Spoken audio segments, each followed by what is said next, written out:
Alors, Bleu, blanc, rouge de Benjamin Dirkstein. Il a eu le prix Landerneau 2025. Je ne vous le conseille pas, je ne donne pas de conseils, mais il est vraiment très bien. Je l'ai pris en bibliothèque et je pense que ce bouquin-là, il faut quand même l'avoir. Donc, comme d'habitude, bon, j'ai pas d'habitude, mais puisque je n'ai encore lu que La sirène qui fume, qui était déjà assez particulière comme découverte et comme littérature noire, enchaîner sur Bleu, blanc, rouge est peut-être une erreur. J'aurais peut-être dû lire les autres Dirkstein avant, mais c'est comme ça. C'est une critique sans concession, un polar qui est rapporté au drapeau français pour l'image et à la politique française intérieure et extérieure. On peut parler de saga politique et historique. Je ne vais pas cacher qu'il y a une biographie de dingue dont je ne connais pas la moitié. Et quand on ne connaît pas bien ce qui se passait il y a 50 ans, c'est vraiment une bonne entrée. Donc, mais c'est très dense.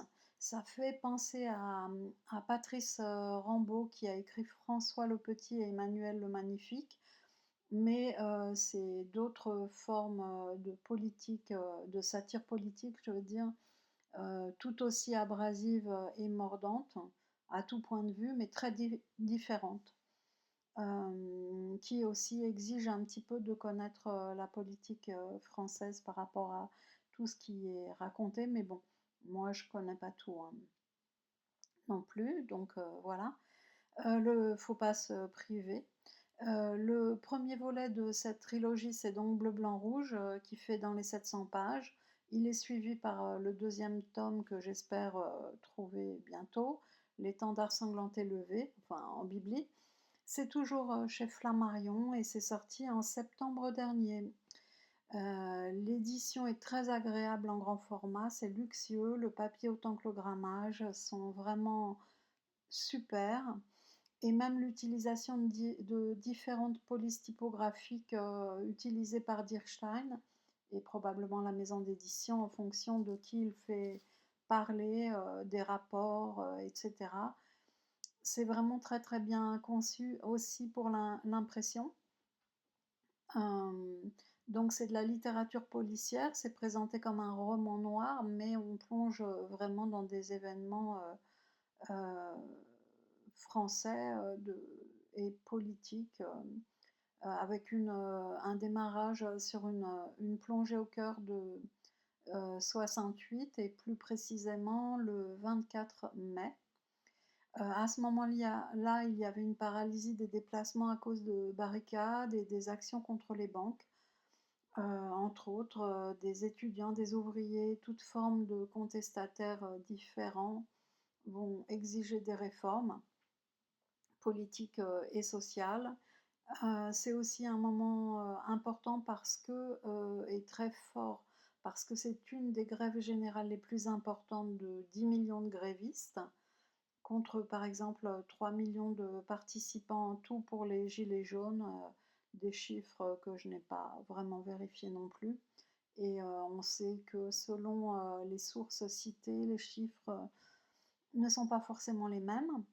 À l'instar de la manif pacifiste pendant la guerre d'Algérie qui est organisée par bah, des organisations algériennes et des syndicats, le Parti communiste, la CGT, etc., c'est vraiment au symbole des répressions policières et à la répression d'État que Benjamin Dirkstein va s'attaquer.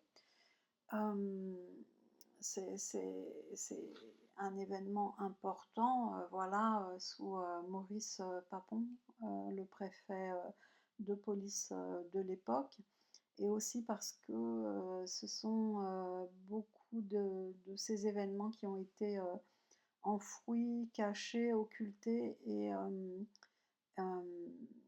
il a fallu un travail important pour que ça émerge pleinement. Et encore, on ne sait pas tout, évidemment. Comme on l'a vu sur les murs de la capitale, ici on balance les Algériens à la Seine. le 17 octobre 1961. Donc c'est un des événements qui sont abordés par Benjamin Dierstein. Selon les recensements, plus de 200 Algériens auraient perdu la vie dans cet événement qui a été un massacre. 11 000 arrêtés et plus de 300 Algériens blessés à cause d'un couvre-feu discriminatoire qui était appliqué aux Français musulmans d'Algérie et qui a produit une très violente répartie de, de l'État et de la police avec des chiffres, voilà, on le sait, probablement pas justes. Alors, c'est par exemple deux des moments forts de l'histoire sociale et politique qui sont présentés. Bon, Dierstein, c'est quand même un jeune mec et il en a dans la carafe, il est vraiment sérieux.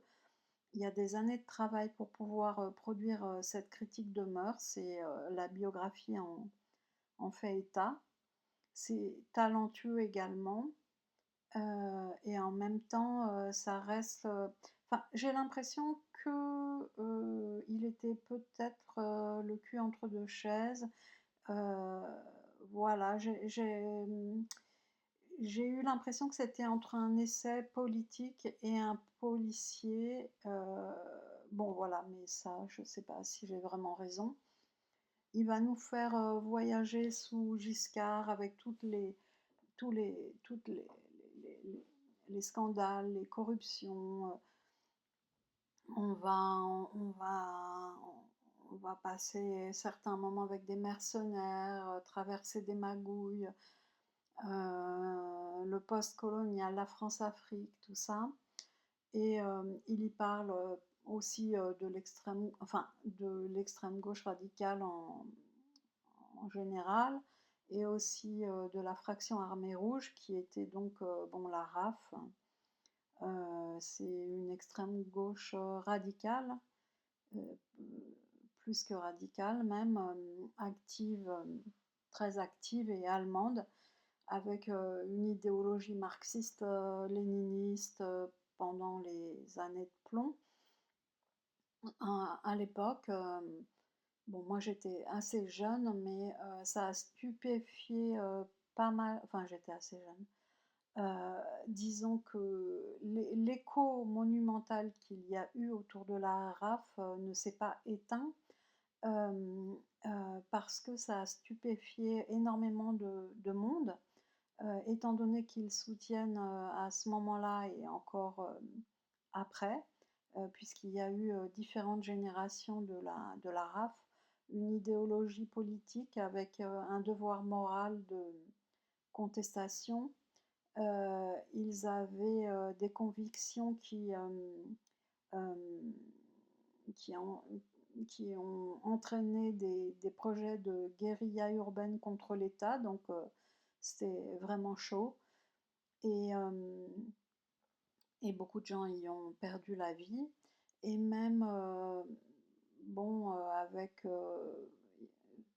il prônait aussi la lutte armée pour la conscience de classe. Euh, C'était l'anti-impérialisme américain, être anti-police, etc. On pense à l'attentat de Francfort contre la guerre du Vietnam. Et bon, la bande Abadère, dont on fait partie Andreas Bader, Gudrun Ancelin, qui est, j'ai appris ça, une descendante lointaine du philosophe allemand Hegel, et la fameuse Ulrike Meinhof qui va les rencontrer en prison pour écrire un article et qui va rejoindre le groupe. Si je me souviens bien, ils ont été s'entraîner pour recevoir une formation militaire dans un camp en Jordanie. Et voilà, bon. C'est quelques-uns des événements dans lesquels nous immerge Dierstein. Euh, la seule critique qui me viendrait peut-être, c'est que le lexique de l'argot policier qui est annoncé comme important, Je l'ai pas trouvé, du tout, conséquent et j'ai été un peu déçue, parce que, enfin, ça avait un intérêt aussi par rapport aux époques traversées dans le livre, qui n'en est pas moins important et je pense que ce bouquin sera très certainement, enfin, ça m'étonnerait, qu'il ne soit pas adapté au cinéma. Hem, Comme, le procès de Pierre, Goldman, l'a été, dont, Dierstein, nous parle, également dans le bouquin. Bon, il faut le lire, c'est vraiment un bouquin, très dense, qui parle de beaucoup de choses historiques.